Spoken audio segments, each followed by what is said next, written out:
podcast. I am Max. I am Rich.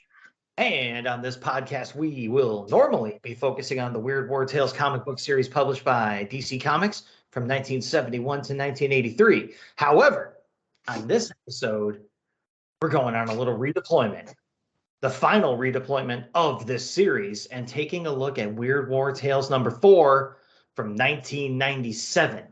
Before we get into that, though, Rich has a few things to say to you. Retroactive history. I reached out to Sue Glansman concerning donating Sam's collection to the Ringling College of Art and Design, as per Tim DeForest, and she was interested. It was during this conversation that the most obvious solution occurred to me. The freaking Joe Kubert School. How the hell did neither of us think of that? It's only a couple hours away from where she lives. Someone could probably easily come to her house to look at the items, and she has an in with the Kubert boys. You know, maybe spreading Sam's art amongst several locations is the best idea. She has talked to the Billy Ireland Cartoon Museum in Columbus, too. And they're interested. Like I said, they're interested. We're going to save Sam's art one way or another, everyone. Intel report. ZMD, Zombies of Mass Destruction. A 6-issue miniseries published by Red 5 Comics in 2008. Script by Kevin Grevioux, art by David Yukovich. With the financial, human, and political costs of combat in the Middle East growing, the United States military has adopted an unusual but highly effective new weapon, zombies. Airdropped into the deadliest hot zones, the Walking Dead of ZMD, Zombies of Mass Destruction, indiscriminately infect every last warring insurgent on either side of the conflict. Specifically engineered to be photosensitive, once enemy infection becomes complete by dawn, both the originals and newly created zombies dissolve as a means to control widespread and accidental zombification. This allows live soldiers to enter and safely occupy the now combatant-free territory. However, there's always a however, this plan takes a deadly turn when one of the U.S. zombies, dubbed Zombie Zero, fails to dissolve at the expected time and begins to wreak havoc in the Middle East by creating others like him. This leads the U.S. military brass to send in a special operative to quietly take out Zombie Zero and his minions before their existence becomes known to the rest of the world. Title details for Weird War Tales redeployment. As mentioned thrice already, the 97 run of WWT was a 4-issue miniseries by DC Vertigo with mature subject matter. This episode concludes the miniseries, but don't fret if you've enjoyed them. There are still 2 giant-sized one-shots from 2000 and 2010 in the pipeline. Yes, there are. And speaking of Zombie Zero, we're going to take a little break to go and help take Zombie Zero down and let you guys listen to a promo for another awesome podcast. And when we're done and we've washed all the zombie blood off our hands, we will get back to taking a look at the issue at hand.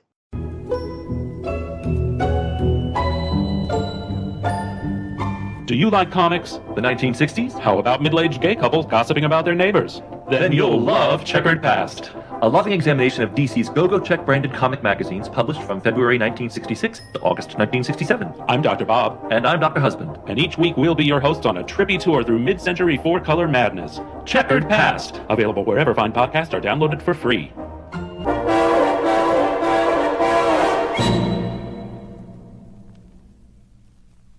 And we're back. And as I said before the break, now that we're all cleaned up and ready to go, Rich is going to hit you with the cover detail for Weird War Tales number 4 from 1997. Art by George Pratt. Price $2.50. The Weird War Tales title, War Tales and stenciling weird in a weird font, is an olive drab, fittingly enough. Under a bleak sky, a skeletal World War I French poilu stands in a muddy wasteland surrounded by barbed wire, a bayoneted rifle slung on his shoulder, a curved blade in his hand, and a gas mask on his chest. A French helmet hangs from his neck to one side, and a German and British helmet hang from his belt. Cover date, September 1997. Date of release, July 23rd, 1997. No Killjoy. Comments and commendations, George Pratt, baby! 3 issues out of 4 in the miniseries have been graced with his presence. I think this cover is more true to his enemy ace War Idol roots than last issue's run, which I still liked. I'm actually intrigued by the curved blade that Poilu is holding. To me, it implies the dead Frenchman may have been a colonial soldier from Morocco, which would be an outstanding touch. Great start, I say. Why wasn't this the cover of issue 3, which could have had the built-in tie-in with Pratt's run? Yeah, I gotta say, this works. And you nailed it. This is the George Pratt I remember from War Idol for sure. The abstract background of the blasted terrain and sky contrasts nicely with the stark, but still somewhat surreal clarity that our awesome-looking skeletal soldier is rendered in up in the foreground. In fact, all of the details get less solid as the image recedes, getting more solid as your eyes move forward naturally. Everything about this image sets the mood and captures your attention. This is a damn close contender for one of the top covers of the series and of the original run, in fact. So off to a good start. So speaking of starts, we're going to start off with the first full-length story in the issue, and Rich is going to tell you all about it. War and Peas, 10 pages, script by Peter Milligan, art by Duncan Fregredo. Old Sidney Greaves struggles into his coat and scarf as he prepares to go to the store. Don't forget the peas, His wife Rose reminds him. you always forget the peas. I won't forget the peas this time. I don't know how I've put up with you all these years. You never change, never an ounce of understanding. Better hurry before they shut. What mustn't you forget? Forget? Peas! Stupid! Oh, I think we're gonna have to put you away. Won't be long, dear, Sid says as he collects his cart and steps out into the fall air. Try not to suffer a massive brain hemorrhage while I'm out. Sid always took the longer walk, past the church, the graveyard, the war monument. Lately, he'd seen it as a little victory if he managed to get past all those dead bastards without actually joining them. The names on the monument seemed as ludicrously distant as the dates on which their owners died. 1915, 1918, 1941, Walter, Stan, Arthur. He's infuriated to see 2 youngsters throwing rocks at the monument and chipping pieces out of it. My best mate died in the war, Tommy Gangston. His name's on that monument. Now you little sods are trying to smash it all to bits. You don't even know what we bloody fought for. One of them replies in a condescending manner. We are not hooligans, sir. We are concerned young pacifists making a symbolic gesture against the continuing celebration of war and the sentimental exploitation of the villains of the capitalist war machine. The other kid gives Sid a shove. Now piss off, Granddad. Sid hears the rocks crack again against the monument as he walks away. At the store, Sid knows he's forgotten something, but can't recall what it is. Later, he stands in front of an old Anderson air raid shelter in his backyard. It looked like a sunken gray tit in the grass. That's what Tommy had called it when he'd helped Sid build it. A dirty arse sticking out of the mud. A bishop's battered bullock. Rose had watched the colorful exchange, and Tommy cracked that she couldn't take her eyes off of them. Later that night, the 2 lads had a savage fistfight over whose girl she was. It was a draw. They decided that Rose would have to be the one who chose her man. Sid smiles in the shelter as he picks up a photo of the 3 of them. He and Tommy in uniform with Rose pressed between them. We never got to know which one she would have chosen, did we, old mate? As if we didn't know. Sid picks up a Luger off the table that he nicked off a German officer during the war. I know it's a bit daft, but I'm an old dinosaur now, Tommy. They can't do anything to me. And I want to see the look on the cocky little bleeders' faces. The pistol has the desired effect, and the kids are quick to apologize about before, but Sid isn't having it. I'm going to tell you about what the war was like. Not here. He brings them back to the shelter and ties their hands behind them. Despite it all, the spokesman from before is still a bit brisk at Sid as they wait in the candlelit shelter for him to start talking. A tear trickles down his cheek as he follows the Luger. He never came back. His mum got a telegram. It was like the only thing me and Rose could do was stick together. I knew she wanted him more than me. I don't know. Maybe I wanted him more than... Bollocks! It's all bollocks! Never understand! Sid jumps up and gags his captives. Leave you little snot rags down here a few hours. Show you what it was like to be stuck in an air raid shelter. Maybe you'll think twice before you vandalize another war monument. You were a long time, Rose remarks as Sid unpacks the groceries inside. Cues were bad. Did you remember the peas? Sid curses and violently crushes the carton of milk he'd been holding, spraying its contents everywhere. I should have known you'd forget them. You do it on purpose because I like them. Sid grabs the cart and storms out. No, you want peas? I'll get you peas. 2 packages of frozen peas sit atop the scattered poppies at the war memorial. She never mentioned your name, Tommy. Not after our wedding night. She was pissed. We both were. Her dad knocked off these crates of pale ale and afterwards she said, I bet Tommy would have been better than that. Sid laughs as he pets Tommy's name on the memorial. Oh, she could really put the knife in, could Rose. She never mentioned your name after that. But every day, Tommy, the old cow wouldn't let me forget I wasn't you. And you know the funny thing? I never even liked her all that much. I only went for her because you did. He stands up suddenly enraged. War monuments. Everywhere you go, in every bloody town and village in the land. Bloody, useless, bloody war monuments. Well, it was all right for you. You died. I couldn't bloody compete with that, could I? Grabbing the package of peas, he starts to beat them against the memorial. When the war was over, did I get any peace? Like bloody hell I did. She made sure of that. All I got was nagging and guilt and bollocks about peas. The peas destroyed, he picks up a rock and continues flailing. Those kids were right. Smashed a lot of them, ripped down the whole lot of the stupid, ugly, bloody. At that moment, a policeman runs up. Mister, what do you think you're doing? He demands to know.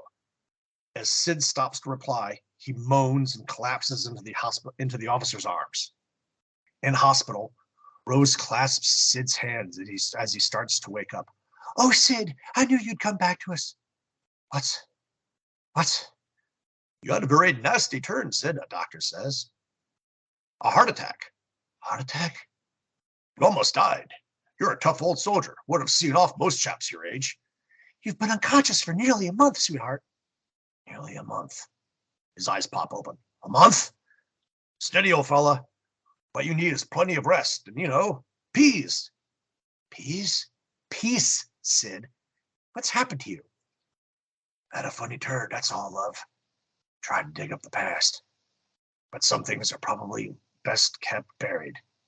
Miles away, a full moon shines on an Anderson shelter. Killjoy. It's absolutely amazing how much time I can spend working on these scripts. I can read a story 5 or 6 times before I catch something. Like now, I was looking at the Anderson shelter on page 3, panel 4, the desolation of the shelter and the overgrown backyard as a call out. But then I realized that the corrugated metal of the shelter wasn't going to stop a nearby bomb blast. It had to be dug deeper into the ground and have a heavy coating of dirt or sandbags placed over it. Now, to be fair, after the war, a lot of the shelters were uncovered and used for garden sheds, so maybe that's what's happened here. In fact, on the first panel of the following page, during construction, there are traces of dirt being piled up around it, but it's still too far above ground. So I'm going to stick to my initial gripe. Many of them exist to this day. They were rugged and flexible and stood up well to explosions.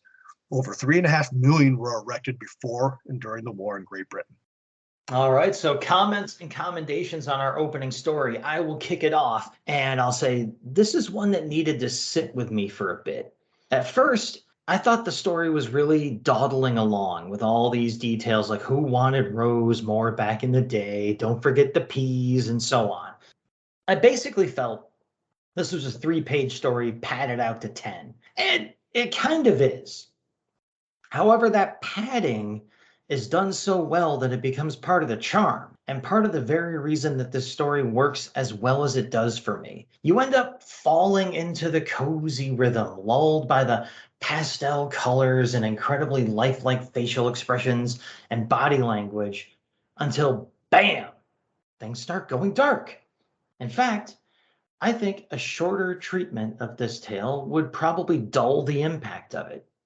For art callouts, I'll go with page 2, panel 1, an excellent example of that comfortingly muted pastel world that the story blankets you in. Page 3, panel 1, for the impeccably snotty look on the little vandal's face. And page 8, panel 6, where we can see the reflection of Sid's fingers touching the names on the monument in his glasses. I could see this being adapted as a short film, and I think it would win some well-known festival prizes in the right hands. As a veteran and historian, this story spoke to me. It's a bit long and there's no action to speak of, I know, but still. I loathe seeing vandalized headstones in cemeteries. I totally sympathize with the old guy. That's the thing about war memorials. There's always room for more names in the next war, especially in Europe, where sons often literally followed their fathers onto them. He's got a bit of survivor's guilt going on too. Going on a quick sidebar, I visited London in 2000 and there was a small museum near the HMS Belfast named Winston Churchill's Britain at War Experience. It closed in 2013. One of the features of the museum was an Anderson shelter. You sat in it and the only light was from simulated lanterns. There were speakers embedded in the walls. First, air raid sirens would spool up. Then you hear the Spitfires and Hurricanes roaring overhead to engage the approaching German bombers. Bomb blasts, anti-aircraft guns firing, V-1 rockets warbling. A chill ran down my spine. It was amazing. I couldn't imagine taking cover in these shelters nightly. These two little bastards deserve to starve to death in one? Of course not. But I'm oddly not too broken up about it either. So let's do this. Page 2, panels 2 through 5. I like the poppy wreaths the kids have knocked over and the way the years the names of the owners died scroll by as the kids hammer away at the marker. Page 5, panel 3, Sid's smiling with the Luger. Owning a gun in Great Britain is a much bigger deal than it is here, don't forget, which is probably why the kids were so shocked to see Sid with one. Don't screw with old vets, kids. You just never know what's coming. I mean, you have seen Gran Torino, right? Actually, no, I haven't. I've never seen that movie. But that being as it may be, we'll move on to the second story here in the issue, and I'll let you know that it is 6 pages long. It's called Bad Day on the Sajo. Script is by Neil E. Barrett Jr. Art is by Phil Winslade. We're going to kick off the synopsis with a little guest appearance from a friend of ours before I get going. There are thousands of nasty little skirmishes that never make the history books. It is the clash of mighty armies, the great and bloody battles that men remember down the years. And why not? What does the fate of a single warrior matter in the course of world events? A warrior such as Jochi, for instance, who lies half dead on a scorched and lonely plain. A warrior who is experiencing a very bad day on the Sajo. April 1241 AD, south of the river Sajo in the Kingdom of Hungary. The Khan's Mongol armies under the great general Subude stand poised at the gates of Europe. But one of his patrols has run into more trouble than it bargained for. Jochi awakens in a field of bodies of horses and men, vultures swirling overhead. He is the sole Mongol survivor. A disembodied voice berates him. Get up, goat dung, spittle of yak. You are not dead yet. It is Chagatai, his grandfather. Jochi is immediately humbled that the most revered of all his ancestors had come to bear him into eternal life. Slave girls and beer, yes? How very nice. Perhaps a silken cushion for your scrawny butt? Do not be in such a hurry, camel dropping. Your General Subade has given you and your brothers a job to do. A warrior does not die until his work is done.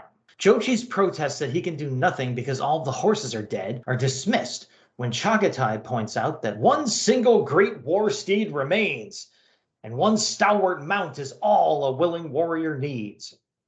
Jochi mounts up and heads back for the Khan's camp to give his report. All the while, Chagatai rambles on about his personal past glories. His casual warning of a mass of mounted Christian knights rapidly approaching from behind almost comes too late as an arrow thuds into Jochi's chest. Jochi's horse bolts, but the knights are on the young Mongol in an instant. Luck shines on you! The gods have sent you many foes! I cannot believe my good fortune, grandfather. One knight on each side of Jochi bring their sabers slashing down, amputating his left arm and right leg. Putting the horse's reins in his teeth, Jochi slashes back with his remaining arm, inflicting mortal wounds on the two knights. Rouse yourself, lad! A scratch is nothing to a warrior. 'Tis nothing but a scratch. A scratch? Your arm's off. All hail the Black Knight! Keep at it, Jochi. Your task is not done. It is easy to die. It is often very difficult to live. The Mongol's horse charges down a narrow path, slowing most of the knights in pursuit. Most of the knights, that is. A saber slash from the leading knight removes Jochi's remaining leg. Jochi has no fight left as the knight brings back his blade for the killing blow. Tell your brothers in hell that you were slain by Frederick Dubois Raymond, Knight of the Templars, Mongol dog, he cries, before decapitating Jochi. The knight hears a disembodied voice as Jochi's head tumbles to the ground. Tell them yourself, Jackal Breath. I've got to get a little rest. For Jochi had succeeded, leading the knight straight to the Khan's camp where hundreds of Mongols were waiting. Who's going to have a bad day now, huh? Indeed. History Minute coming up. The Battle of Mohi, 11 April 1241, also known as the Battle of the Sajra River or the Battle of the Tisza River, was the main battle between the Mongol Empire and the Kingdom of Hungary during the Mongol invasion of Europe. It took place at Mohi, southwest of the Sajra River. The battle resulted in a victory for the Mongols, who destroyed the Hungarian royal army. What was probably portrayed here was the initial action. The Mongol force at the bridge was a vanguard sent by the Khan to secure it during the night.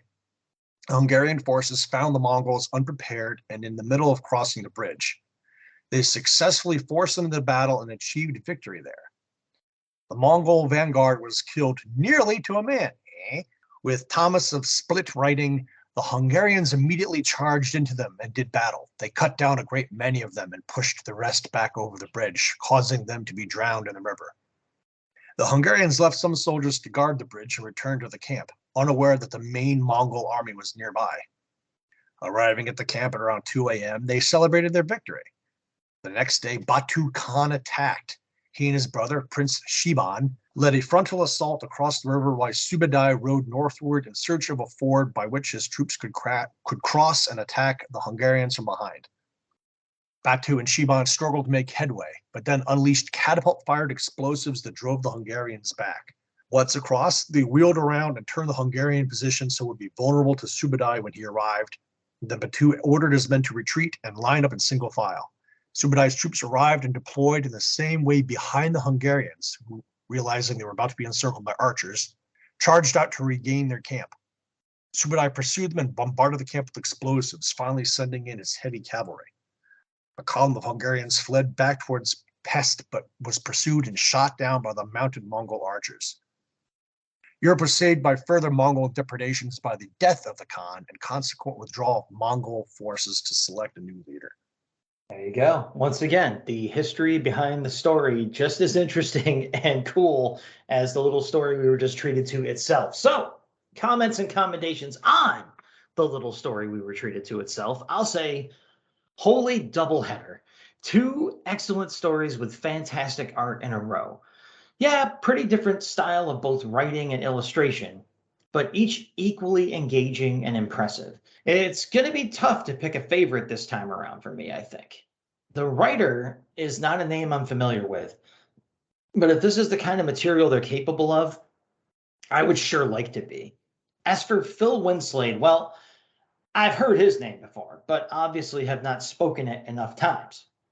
Right off, we get one of the best host intro splashes I've ever seen, and the logo is pretty okay too, so I'm happy going in. Overall, I would liken Winslade's work here to a combination of Hal Foster and Bernie Wrightson. Really, it's that good. Each page is packed with potentially overcrowded compositions, with heaps of detail and rendering thrown in. And yet every image is not only clear, but full of character and little moments of visual storytelling beyond just the conveyance of the main narrative. Maybe I should throw in a comparison to Sergio Aragonés here too, when it comes to filling pages and panels so well. A huge part of this is also due to Hollingsworth's expert coloring of these compositions. A lesser colorist could have easily ruined the readability of Winslade's work, but Hollingsworth not only retains it, but enhances it. I love the way the solidity of the panel borders just comes and goes throughout the story, adding to the legendary tale quality. And there's the lettering. Dual and sometimes triple dialogues are running through the panels in as many different voices. And not once do you lose track of who's talking, unless you're me reading the script. And then back to the writing itself, with its ironically charming tone during what ends up being a pretty gruesome sequence of events. Every panel is an art call out, so I'll rein myself in and just point out the image of the poor, sway-backed, knock-kneed warhorse on page 2, panel 4. Hi-ho, tinfoil! Away! The only knock I have to give is that I thought the amassed Mongols in the final panel were all ghosts in the afterlife and not a mass of living troops waiting to strike, which I think is the only stumbling point for me of the coloring. They all kind of looked ghostly in the background, so it took me a bit to realize Jochi had led them into a trap. So that's mine. Shades of issue 9's The Promise and the Battle of the Ice, which took place only a year after this one, 1242 AD near Estonia. Go back and give that one a listen. Another battle most of us in North America have never heard of. As Rod said, if I can't have Jess Jodleman, give me Phil Winslade. Look at that splash panel with the skeletal Mongol narrator with a vulture on his shoulder overlooking the carnage. Last panel of the story is even better, of Jochi's headless body still riding his horse to a hillside covered in Mongols as the nights follow. Looks like someone else is about to have a bad day on the Sazo. Page 3, panel 1. Can you not hear the boredom in Joshi's "Yes, grandfather"? Shut up, old man! Page 4, panel 1. Sarcasm! Barrett's writing is super solid too, especially with the insults Jochi and the knights trade with each other. Also on page 4. Desecrator of women, eater of entrails, fornicator of diseased sheep, molester of yaks.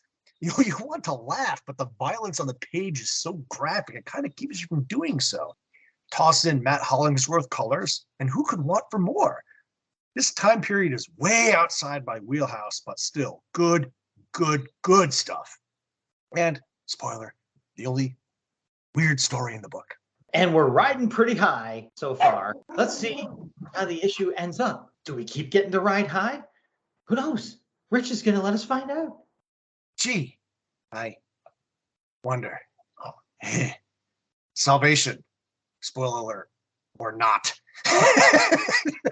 8 pages, script by John Ney Reiber, art by Daniel Zezelj. Red walks from his isolated cabin in the woods to the well and lowers the bucket to water level. When he begins to raise the bucket, the rope snaps and the bucket disappears into the well's depths. Fuming and cursing, Red storms back to his cabin and grabs a rifle for his walk into town. Forgive me for losing it back at yonder well, Lord, but you know how I am. Last time I went into town without ventilating first, it was all I could do to not blow Lonnie Randleman's damn fool head clean off his shoulders. A squirrel on a tree chatters away at Red as he walks through the woods. Aren't you full of yourself today? Well, you just keep talking, mister. Run that mouth while you can. Red hates going into town. Folks were never meant to live all crowded up together like sardines. That's not how things were back in the garden. Lonnie sits outside his store with a chessboard, waiting to play someone. The 2 men exchange pleasantries. Although rope was what Red had come for, some taters would be nice. So would a can of Rotel. Saw a squirrel big as a yard dog coming down the ridge. Reckon he might stew up nice. He better be one hell of a squirrel, or else there won't be any meat left on him after you hit him with that 30-06. My daddy didn't raise any foolish children. You don't shoot a squirrel, you bark them. Lonnie doesn't understand the term, but it doesn't matter. Red pays for the supplies and starts to return home, but stops when the storekeeper asks Red for a game of chess. I got the board set up outside just the way you like it. Pepsi's on special, so's Rolling Rock.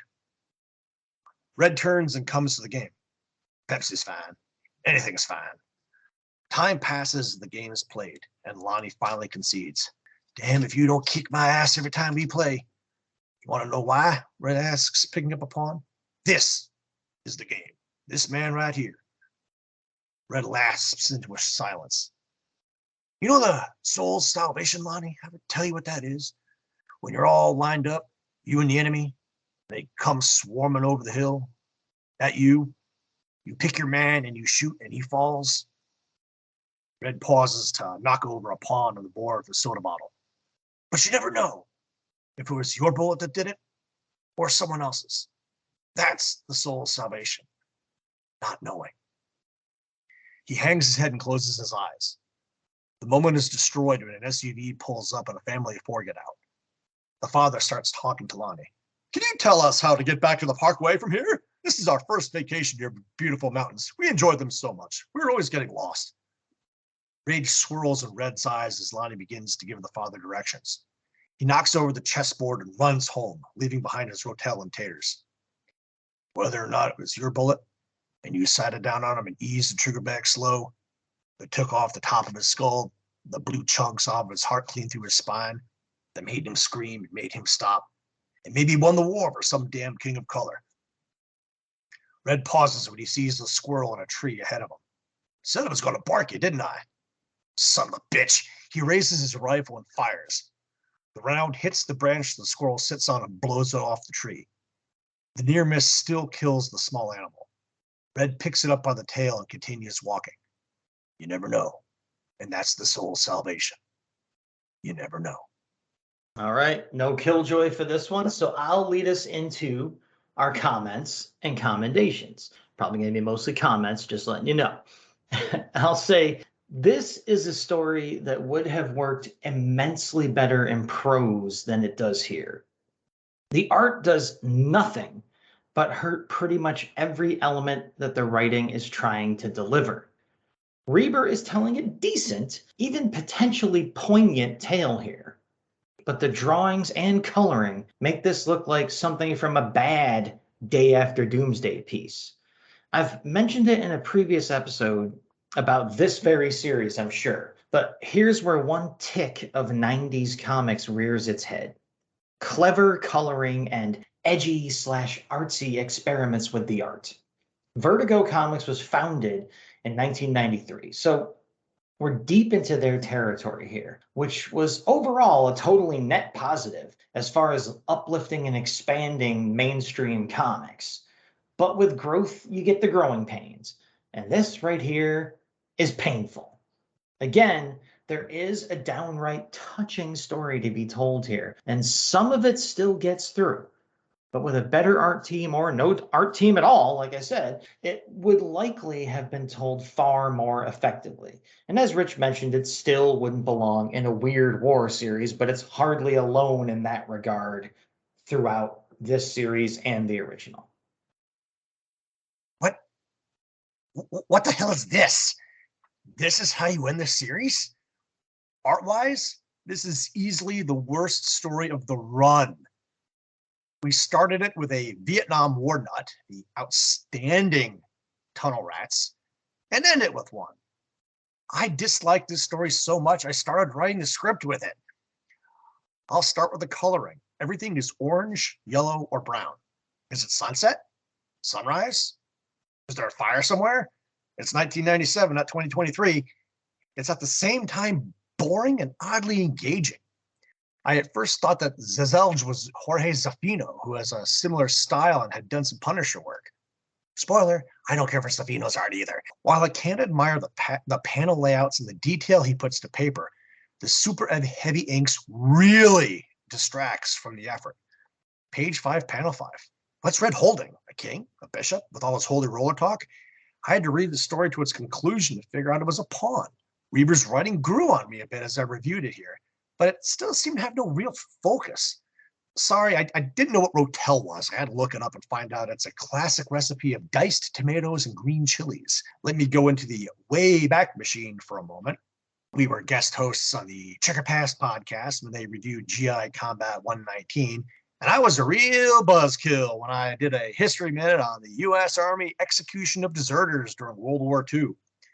It's obviously not easy to draw the assignment of firing squad for a fellow American. Supposedly, one man per squad was secretly issued a blank round so you could rationalize that maybe it wasn't your bullet that was the killing shot. That's kind of the same idea here. How sure are you that you really killed the guy you were aiming at? So, okay. Art call out? There has to be at least one, and there is, the very first one, where Red is trudging towards the well. And I'll just continue on to our favorite ads here. Hope to get a little bit of a rebound after this gut check of a last story in the run here. Attempt, as usual for the era. This was an ad-thin issue, and most of them suck. I had a strong feeling what my choice was going to be as soon as I saw it, and I was correct. Bugs Bunny, Michael Jordan. It's time to jam again. Space Jam. Jam tonight and all month on pay-per-view. Max picked the Glimmer Man pay-per-view ad in issue 1, so again, we go full circle. I haven't seen the LeBron James version yet, and I suspect at some point I will when I stumble on it on cable. Yeah, my son was young when this movie was out, so I watched this movie on VHS any number of times back in the day. But I just have to remind you, what kind of a Mickey Mouse organization would name their team the Ducks? I don't know. The moment I saw that movie in the theater, and the moment that made me laugh out loud was the Pulp Fiction joke, where all of a sudden, like Yosemite Sam and somebody else are like all dressed up in the Pulp Fiction suits with the guns right on the basketball court. Like that one was the one that actually got me to actually LOL, as the kids say in the theater to this day. And when I think of it, even it still makes me chuckle. So Space Jam, great movie. I don't know, if you don't like Space Jam, you're probably a miserable person. And that's me saying that. So let me move on to my spotlighted ads for the issue. And as usual, I'm going to cheat. I got 2 of them. Just speaking of Vertigo as an imprint, and since we're ending our run on the main Vertigo miniseries here, and Vertigo is no longer around these days, let's memorialize it with an ad featuring one of their best series they ever produced under that imprint. There's a full-page subscription ad here for all the Vertigo titles, but spotlighted in the background is a photo cover graphic from Sandman Mystery Theater, which, if you've never read it, it's not very much of a superhero title. This looks at Wesley Dodds, the original Sandman from the the Golden Age. And if anything, it even further unsuperheroizes his adventures and makes them more gritty and street level. And it's done in such an amazing style, art, writing, everything, all the way through to the end, that it's a can't miss. It is a can't miss series. If you have a chance to read it, it's on the DC Universe Infinite app. I recommend it to everyone. So that's my first little spotlighted ad. My second one, my bonus ad, ended up being my main one.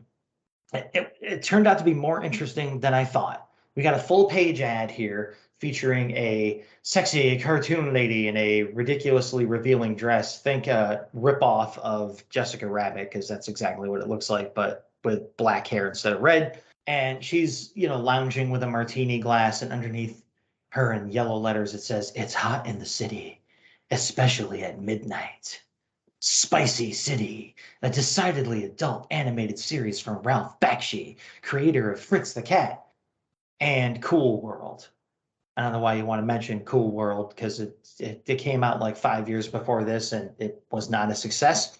It's from HBO Animation every Friday night at midnight from HBO. So you got that, and I'm like, I've never heard of this. I never heard of Spicy City. Cool World was a failure. And, kind of this whole period is like the last gasp of Ralph Bakshi. And I think of that period as everything he did kind of failed. So I looked into it just for the heck of it. And it turns out it was a little more successful than I thought. I'm going to read you a little bit of what I dug up from my sparse research here. It says Spicy City is an adult animated erotic cyberpunk television series created by Bakshi for HBO. It's an anthology series in a similar format as television programs as Twilight Zone and Tales from the Crypt. So it kind of ties in to Weird War Tales here. It's another kind of creepy anthology show. It premiered July 11th, 1997 and ended on August 22nd with a total of 6 episodes over the course of 1 season. So sounds like another failure, right? Well, hold on. The plot was described as a science fiction anthology series set in a futuristic city with a steamy side. Each episode is introduced by Raven, a nightclub hostess who also makes brief appearances in the tales. So that's the woman in the ad, and she's a horror hostess, like our skeletal host in the series here, right? So again, it premiered on July 11th, 1997, beating South Park to television by over a month, becoming the first adults-only cartoon series broadcast on television. Although critical reaction was mixed and largely unfavorable, Spicy City received acceptable ratings. The LA Times called the series adolescent humor for adults, which is probably meant as an insult, but today, that's an entire industry. All right? Family Guy, there ended up being kind of a successful little niche market there. The Dallas Morning News said the series exploits the female form. And yeah, unfortunate, but surely no one's ever had success doing that before, right? A second season was actually approved. This was going to go on. But the network wanted to fire Bakshi's own writing team and hire professional LA screenwriters. Bakshi refused to cooperate, and he took the series with him. The series was canceled by Bakshi saying, nah, I'm not using your LA screenwriters. And he walked. So self-sabotage was partly an element here in Bakshi's swan song era. But I was surprised this thing, if Bakshi had played ball, would have at least gotten a second series and probably would have continued on, and we all might remember it. There's my spotlighted ads for the issue, and one was a complete surprise. But again, take any chance you have if you have any interest in comic books at all and like kind of two-fisted detective, golden age mystery stuff, Sandman Mystery Theater, seek it out. So there's the ads. We got those out of the way. The stories are done. The issue itself is done. So I wonder if we have any last words about it. And I do. I'll say this issue has two of the better stories I've ever read in a Weird War series, in my opinion, both art and writing wise. Followed up by a promising but still not at all weird tale, completely ruined by a misguided stab at avant-garde artwork. It all adds up to, in my opinion, not a bad issue at all. We've seen several issues of Weird War tales with just one stinker sandwiched between the covers, so I'm not going to judge this one too badly. It's got a great cover, some fun and surprisingly intriguing ads for me. So yeah, I liked it overall. Because I'm committed, or perhaps because I should be. I worked on the script to this issue a bit while on vacation, paddle wheeling down the Snake and Columbia rivers on the American Empress. And this is the thanks I get. Yeah. What a way to end the run with the worst issue of the series. Yes, I hated Salvation that much. I liked War and Peace the most, but Sajo was real close. The series as a whole was an overall success. I would have certainly kept picking this up if this was an ongoing book. Yeah, I agree with you there. We certainly had our disappointments with the series, between the two of us, different highs and lows, but I would not have poo-pooed this as an ongoing by any means. Every issue still kind of balanced out on at least something positive was in it. So I would have kept ponying up to the counter, no problem. So there we go. That's it. That's our last words on this issue in particular. So as we usually do here on the show, now that we're done talking, we're going to move on to the Dead Letter Office and see what other people have to say to us. But first, Rich actually does have a little more to say. What do you know? Ed Makowski texted the show account with, "How have I not discovered your podcast when I'm a huge Weird War fan? Glad I did." Welcome aboard, Ed. I got to admit, ever since I started randomly liking and commenting on DC war content on other pages using the show Facebook page, we've been getting a lot more likes and follows. It's all part of the plan, Max. That's what you keep me around. Yeah, I mean, stealth marketing, very sneaky. You got to keep an eye on Rich. He seems like the more stable and trustworthy one of the duo, but I gotta tell you, that's a ruse, okay? There's wheels turning in there, and hardly any of them are good wheels. They're all kind of rickety and sneaky and sinister. But I've taken a lot of road trips with the guy. I know better. So moving on from potentially untrustworthy figures, to people who are incredibly upright and trustworthy and actually good. We're going to give shout outs to people who stop by to give us likes and little high fives on social media. And those people are over on Facebook. We got Mike Sturba, Peter Watson of the Earth 2 podcast, Tim DeForest of the comicsradio.blogspot.com, Luke Giaconetti of the Earth Destruction Directive podcast, Dave Marchand, our good buddy Bill Mooney, and David Steele, also of the Earth 2 podcast. Over on Bluesky, where you can find me, as mercurial as I am in social media, as Max Apocalypse over on Bluesky. Billy D stopped by, our buddy from Magazines and Monsters and all other kinds of podcasts, stopped by to say, hey, the Telltale Mind stopped by. Hicks, who is Paul Hicks of the Waiting for Doom and The Gary Show and all other kinds of cool podcasts from A Land Down Under, stopped by to say hi. And Professor Frenzy from the Professor Frenzy Show, It's a Show, don't you know, stopped by to say hi as well. So social media and all that, we appreciate it. We like seeing people come by and reminding us that there's folks out there paying attention and giving us the old thumbs up. That's very nice. And over on Gmail, where you can write us at weirdwarriorspodcast@gmail.com. Our good buddy Jason Zeller stopped by. He is the founder, but no longer sole owner of the Jason Zeller Binge Listener Award. And he starts off his email like this. He says, hey guys, first let me congratulate you, Rich, on getting down to only needing 2 comics to complete your DC War comic collection. That is so awesome. And it is. Hopefully, you can find some decent copies that are not too expensive for those that you need. Yes, so say we all. Jason goes on to say, I really like that Joe Kubert cover. You can never go wrong with that. Yeah, that was a good one for that issue. Of course it was. Old Soldiers Never Die certainly had a well-worn premise, and I agree with you guys. The vague language of the Devil's Promise was going to come back and haunt the captain. And yeah, Max, life is apparently over at 35 years old. Yeah, it probably is. But, whatever. I'm going to keep breathing anyway. It was ridiculous how he was willing to call on Satan and give his eternal soul for perpetual youth, but yet is afraid of a court-martial and killing the chaplain. The logic, I tell you. Thanks for the history minute on the Old Soldiers Never Die, They Just Fade Away line, as I knew that years ago but had since forgotten. Twice Dead had a similar story of a time-traveling family member coming to save the protagonist, but it was enjoyable. I like how he came back to the scene of the crash to confirm his beliefs. I wonder if Lieutenant Link had gone straight to the crash site that day. Would his father's corpse have been a skeleton from years ago, or would he have just crashed? Just an interesting thought. The day after Doomsday, as we all know, the Barry of Bleecker Street story here he's referring to, was a fun story and a much different type of story from previous iterations. And yes, it was, and thanks for that. Certainly, there were the Prince Valiant vibes from Barry.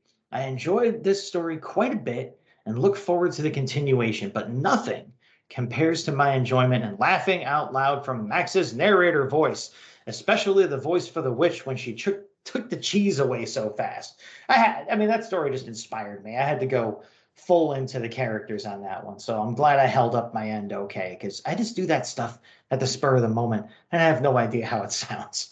So Jason says, my favorite ad was the flashing eyes that shows a man with glowing red eyes. The ad says by simply blinking your eyes open and shut, they appear as streaks of lightning. The more you blink, the more sparks seem to fly out. But don't worry, the ad says it's completely safe. They can't lie in print, right? Not in a comic book. Take care, guys, Jason. So there we go. That's a little Gmail, that we got in the last minute here before hitting recording. And that's it. Dead Letter Office is closed, except I should probably mention the lost cause of our redbubble.com store.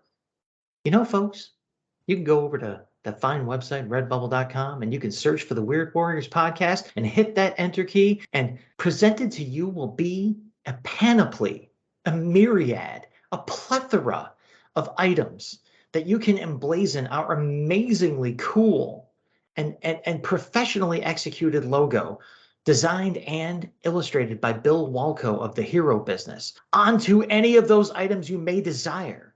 and have them shipped to your home. And then you would be the proud owner of that logo on some fine, fine merchandise. Again, of any form you could possibly imagine. So go ahead, give it a try. At least 3 or 4 people have before you. Be part of the big 5.